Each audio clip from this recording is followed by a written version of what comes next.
सोनिया गांधी से पूछताछ को लेकर कांग्रेस ने सवाल उठाए हैं। राजस्थान के वजीर आला अशोक गहलोत ने कहा है कि सरकार ने ईडी को सीबीआई से ज्यादा पावर दे रखी है, जबकि गुलाम नबी आजाद ने कहा है कि जिस मामले में बेटे राहुल गांधी से पूछताछ हो चुकी है, उसी मामले में उनकी वालिदा यानी कि सोनिया गांधी से पूछताछ की जरूरत क्यों पड़ रही है। नेशनल हेराल्ड का या उससे एसोसिएटेड जो भी पेपर है, वो सब इन्फोर्समेंट एजेंसीज के पास, जिसकी कई सालों से, कई बरसों से वो जांच पड़ताल कर रहे थे।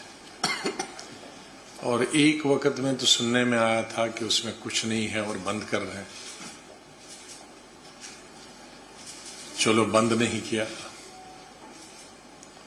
फिर राहुल गांधी जी से तकरीबन 30 घंटे के से ज्यादा 5 दिनों में 50 घंटे इन्फोर्समेंट डायरेक्टरेट ने उनको बुलाया और डबल शिफ्ट में उनसे बातचीत की। पहले राहुल गांधी जी को बुलाया और 5 दिन तक लगातार, ऐसा कभी होता नहीं है, किसी ने सुना भी नहीं होगा कि 5 दिन तक लगातार आप 50 घंटे आप पूछताछ कर रहे हैं।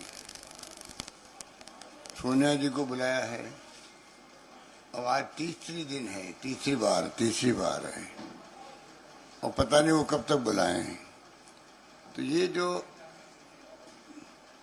ईडी का आतंक है देश के अंदर, ये आतंक मचा रखा है, इसका फैसला जल्दी होना चाहिए। सुप्रीम कोर्ट में केसेस चल रहे हैं।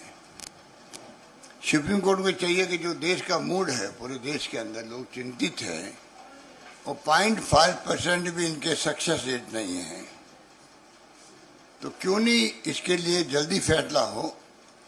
ये सीआरपीसी का प्रोसेस भी अडॉप्ट नहीं कर रहे हैं, इनका अलग ही तरीका है तफ्तीश करने का भी, अरेस्ट करने का भी, बयान लेने का भी। इनको एक प्रकार से सीबीआई ही ज्यादा पावर मिली हुई है।